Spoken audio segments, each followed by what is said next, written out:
Assalamualaikum warahmatullahi wabarakatuh. Perkenalkan, nama saya Fetia Dwi Purwansyah, NIM 1851018, jurusan Manajemen Fakultas Ekonomi Universitas Islam Negeri Maulana Malik Ibrahim Malang. Di video kali ini, saya akan membahas statistik non-parametrik pada mata kuliah Statistik 2. Apa itu statistik non-parametrik? Menurut Budiwanto 2014, statistik non-parametrik adalah statistik bebas sebaran, artinya tidak menuntut persyaratan bentuk sebaran parameter populasi dan tidak mempermasalahkan distribusi datanya normal atau tidak. Untuk itu, uji statistik ini adalah uji statistik yang tidak memerlukan adanya asumsi-asumsi mengenai sebaran data populasinya atau belum diketahui sebaran datanya dan tidak perlu mendistribusi normal. Oleh karenanya, statistik ini disebut sebagai statistik sebaran. Lantas, kapan digunakannya statistik non-parametrik? Yaitu pada saat asumsi penting data untuk diuji secara parametrik tidak terpenuhi dan data yang digunakan memiliki skala yang tidak memadai untuk diuji secara parametrik. Lalu kelebihannya adalah yang pertama, asumsi dalam uji-uji statistik non-parametrik relatif lebih sedikit. Yang kedua, perhitungannya dapat dilaksanakan dengan cepat dan mudah sehingga hasil pengkajian secara dapat disampaikan. Yang ketiga, untuk memahami konsep dan metodenya, tidak perlu dasar matematika atau statistik yang mendalam. Yang keempat, uji-uji pada statistik non-parametrik dapat diterapkan jika kita menghadapi keterbatasan data yang tersedia, misalnya pada data yang telah diukur menggunakan pengukuran yang lemah. Yang kelima, efisiensi teknik non-parametrik lebih tinggi dibandingkan dengan metode parametrik untuk jumlah sampel yang sedikit. Lalu kekurangannya sendiri yaitu justru terkait dengan kelebihannya. Yang pertama, karena biasa digunakan dengan asumsi yang minimal, sekalipun untuk memproses data, maka kesimpulan yang diambil dengan prosedur non-parametrik akan lebih lemah dibandingkan jika menggunakan prosedur parametrik. Yang kedua, prinsip perhitungan memang lebih sederhana, namun proses perhitungannya seringkali lebih membosankan. Yang ketiga, jika sampel besar, maka tingkat relatif lebih rendah. Untuk teknik pengujiannya sangat beragam, di mana akan diringkas dalam tabel berikut ini. Jadi, untuk teknik pengujiannya dilihat dari bentuk hipotesis dan skala pengukurannya. Biasanya dalam data ada bentuk hipotesis 1 sampel, 2 sampel, lebih dari 2 sampel, dan korelasi atau hubungan. Dan dalam skala pengukurannya sendiri, statistik non-parametrik menggunakan nominal dan ordinal. Berikut adalah uji-uji dari statistik non-parametrik. Untuk skala pengukuran nominal, ada uji binomial. Adalah uji non-parametrik yang digunakan untuk menggantikan uji statistik T jika asumsi N kecil dan populasi normal sebagai syarat uji T tidak terpenuhi.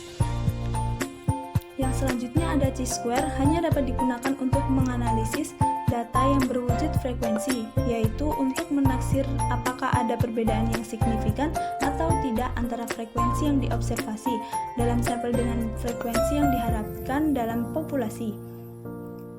Yang selanjutnya ada uji MC-NEMAR, merupakan salah satu alat statistik non-parametrik yang digunakan untuk menguji perbedaan dua sampel berpasangan. Bentuk skala data yang digunakan yaitu skala nominal. Yang selanjutnya, uji Fisher, merupakan uji yang digunakan untuk melakukan analisis pada dua sampel independen yang jumlah sampelnya yang relatif kecil, biasanya kurang dari 20. Yang selanjutnya ada chi-square to sample untuk 2 sampel. Yang selanjutnya untuk lebih dari 2 sampel, pada independen ada chi-square for k sampel, di mana k adalah jumlah banyaknya sampel. Lalu yang selanjutnya ada uji Cochrane, digunakan untuk mengukur atau menilai apakah 3 skor berpasangan satu sama lain bersifat nyata atau signifikan, baik berada di suatu area secara bersamaan atau di area yang berlainan.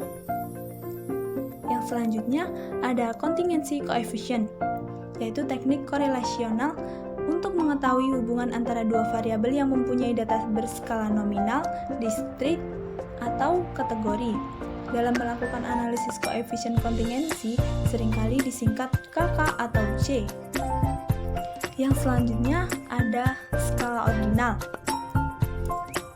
Yang pertama uji runtun atau rantes, di mana digunakan untuk menguji hipotesis deskriptif satu sampel bila datanya berbentuk ordinal. Pengujian dilakukan dengan cara mengukur kerandoman populasi yang didasarkan atas data hasil pengamatan melalui data sampel. Yang selanjutnya ada Siegenthaler yang digunakan untuk membandingkan pengaruh hasil dua perlakuan untuk data yang berpasangan dan berskala ordinal. Uji tanda dapat dipergunakan untuk mengevaluasi efek dari suatu treatment tertentu. Selanjutnya ada uji Wilcoxon, yang merupakan pengembangan dari teknik analisis uji tanda. Uji Wilcoxon adalah suatu teknik analisis beda yang menghitung tanda dan besarnya selisih antara dua sampel untuk mengukur menaksir populasi. Uji ini lebih peka daripada uji tanda dalam menemukan perbedaan antara dua populasi. Yang selanjutnya ada median test yang digunakan untuk menguji signifikansi perbedaan median dari dua sampel atau lebih yang tidak berkorelasi atau independen. Uji median dilakukan untuk menganalisis variabel yang datanya berskala nominal atau ordinal yang diambil secara random. Yang selanjutnya adalah Mann-Whitney, yaitu tes ini yang digunakan untuk mengetahui perbedaan median dua kelompok bebas apabila skala data variabel terikatnya adalah ordinal atau interval ratio tetapi tidak berkontribusi normal. Yang selanjutnya ada Kolmogorov-Smirnov, adalah dengan membandingkan distribusi data dengan distribusi normal baku, di mana normal baku adalah data yang telah ditransformasikan ke dalam bentuk z-score dan diasumsikan normal. Jadi sebenarnya uji Kolmogorov-Smirnov ini adalah uji beda antara data yang diuji normalitasnya dengan data normal baku. Yang selanjutnya ada uji Wolff-Fowis, digunakan untuk memeriksa atau menguji apakah dua sampel random yang diambil berasal dari populasi yang sama atau tidak. Perbedaan itu dapat terjadi dalam hal rata-rata, variabilitas, kemiringan, ataupun hal lain. Pengujian ini pada prinsipnya menggunakan banyaknya rangkaian yang terdapat pada dua sampel. Yang selanjutnya ada uji Friedman, digunakan untuk mengetahui atau menguji perbedaan dari tiga sampel atau lebih yang saling berhubungan atau berkaitan satu sama lain. Yang selanjutnya, median extension. Tes ini dipergunakan untuk menguji hipotesis komparatif median K-sampel independen dengan data ordinal. Dalam tes ini, jumlah sampel tidak harus sama. Yang selanjutnya, uji Kruskal-Wallis adalah uji non-parametrik berbasis peringkat yang tujuannya untuk menentukan adakah perbedaan signifikan secara statistik antara dua atau lebih kelompok variabel dependen pada variabel dependen yang berskala data numerik dan data ordinal. Yang selanjutnya ada Spearman Rank Correlation, yaitu hasil pengumpulan data penelitian yang akan dianalisis, seringkali berbentuk tata jenjang atau ranking.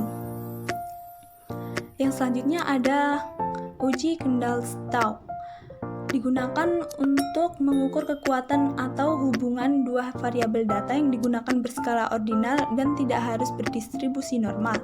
Nah, video kali ini saya mengambil contoh kasus pada uji chi-square yang sebelumnya telah saya sampaikan sedikit pengertiannya. Untuk lebih jelasnya, berikut penjelasan dari chi-square. Chi-square test atau uji chi-square adalah menabulasi suatu variabel dalam kategori dan menguji hipotesis bahwa frekuensi yang diobservasi tidak berbeda dari frekuensi yang diharapkan. Asumsi yang digunakan adalah data berasal dari sampel random. Frekuensi yang diharapkan untuk masing-masing kategori harus lebih besar dari 1. Frekuensi yang diharapkan yang bernilai kurang dari 5 tidak boleh lebih dari 20% dari kategori. Untuk contoh kasusnya, yaitu Suatu penelitian ingin mengetahui apakah ada hubungan antara tingkat pendidikan masyarakat dengan jenis bank yang dipilih dalam transaksi keuangan. Untuk kepentingan tersebut, diambil sampel sebanyak 113 responden. Pendidikan masyarakat dikelompokkan menjadi dua, yaitu lulusan SLTA ke bawah dan perguruan tinggi. Untuk bank yang dipilih dikelompokkan atas bank swasta dan bank pemerintah.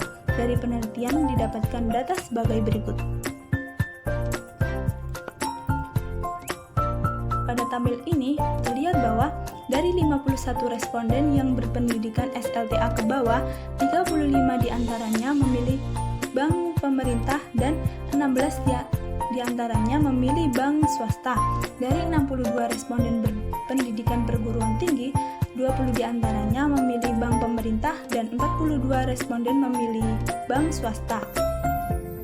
Dalam aplikasi SPSS, untuk perhitungan Chi-square tersebut melalui tahapan sebagai berikut, yaitu yang pertama, buka aplikasi SPSS. Untuk kali ini saya menggunakan SPSS versi 26.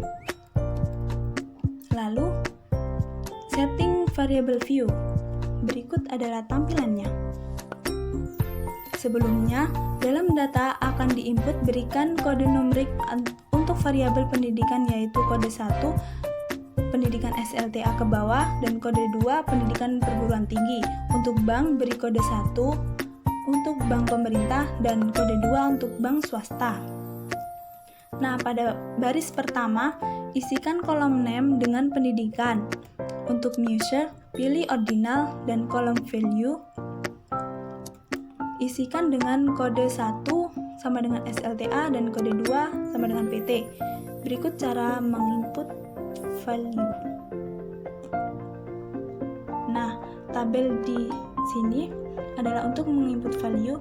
Langsung saja ditulis untuk value 1 yaitu labelnya SLTA, lalu di add dan ditulis lagi yang kedua label 2 label PT, di add lalu di OK. Lalu kembali ke mudah data dengan mengklik data view. Selanjutnya input data pendidikan dan pilihan bank. Lalu setelah menginput data, untuk menghitung Chi-square, klik analyze, descriptive statistik, lalu cross tabs, sehingga akan muncul tampilan berikut. Nah, jika sudah, isikan kotak row dan dengan variabel bank dan kotak kolom dengan variabel pendidikan, seperti pada tampilan. Yang selanjutnya, klik statistik, yaitu akan muncul tampilan berikut. Nah, dalam gambar terdapat beberapa pilihan uji statistik yang bisa digunakan pada menu halaman tersebut. Di sini saya akan mengklik Chi-square untuk tabel 2 baris kolom ya, dengan contoh yang saya gunakan. Pilihan Chi-square akan memberikan output percent Chi-square, likelihood ratio Chi-square, feature extra test, dan continuity correction. Untuk tabel selain 2x2, pilihan Chi-square akan memberikan output percent Chi-square dan likelihood ratio Chi-square saja. Yang selanjutnya, klik cell, lalu akan muncul tampilan berikut. Nah, terdapat beberapa pilihan dalam tampilan ini. Untuk kepentingan analisis Chi-square, pilihan lainnya untuk sementara diabaikan saja. Misalnya dari tampilan di atas, pilihan yang diambil adalah observe, expected, dan kolom. Selanjutnya, klik continue, lalu OK. Output akan dihasilkan dengan sebagai berikut. Hasil output pada tabel pertama yaitu ada count, adalah frekuensi dari data yang diamati, dan expected count adalah frekuensi yang diharapkan. Lalu ada person within pendidikan adalah presentasi kolom. Dari frekuensi kolom ini dapat dibaca bahwa terdapat kecenderungan mereka yang berpendidikan SLTA lebih memilih bank pemerintah dibandingkan bank swasta. Dari 51 responden berpendidikan SLTA, 68,6% memilih bank pemerintah, sedangkan sisanya 31,4% memilih bank swasta. Sebaliknya, terdapat kecenderungan mereka yang berpendidikan tinggi memilih bank swasta. Dari 62 responden, hanya 32,3% yang memilih bank pemerintah, dan sebagian besar lainnya 67,7% memilih bank swasta. Dengan kata lain, terdapat keterkaitan tinggi rendahnya pendidikan terhadap pemilihan jenis bank untuk transaksi keuangan. Namun demikian, untuk meyakinkan kita terhadap kesimpulan tersebut harus dilakukan pengujian statistik terlebih dahulu. Dan selanjutnya, pada output tabel kedua diberikan nilai Chi-square sebesar 14,816 dengan nilai p-value sebesar 0,00012 yang diperlihatkan dalam kolom asymmetric two-sided pada output SPSS ini ya. Lalu, sebagaimana halnya pada pengujian korelasi peringkat sebelumnya, nilai p-value ini dibandingkan dengan tingkat signifikansi tertentu. Berdasarkan hal tersebut, dapat dikemukakan bahwa terdapat hubungan antara pendidikan dengan pemilihan bank pada tingkat signifikansi 1%. Hal ini perlu diperhatikan dari output tabel kedua ini adalah keterangan di bawah tabel yang menunjukkan berlaku atau tidaknya salah satu asumsi dari Chi-square yang menyatakan bahwa frekuensi yang diharapkan untuk masing-masing kategori harus lebih besar dari 1. Frekuensi yang diharapkan yang bernilai kurang dari 5 tidak boleh lebih dari 20% dari kategori. Dari keterangan di bawah tabel terlihat bahwa asumsi tersebut memenuhi karena tidak ada sel yang memiliki frekuensi harapan di bawah 5, dan frekuensi harapan terendah juga adalah 24,82 dengan data untuk tabel 2x2. Nah, berikut adalah referensi-referensi yang saya gunakan dalam materi statistik non-parametrik.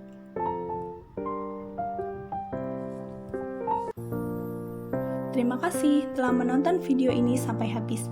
Jangan lupa like, komen, dan subscribe karena kritik dan saran kalian sangat membantu dalam video ini. Semoga bermanfaat. Wassalamualaikum warahmatullahi wabarakatuh.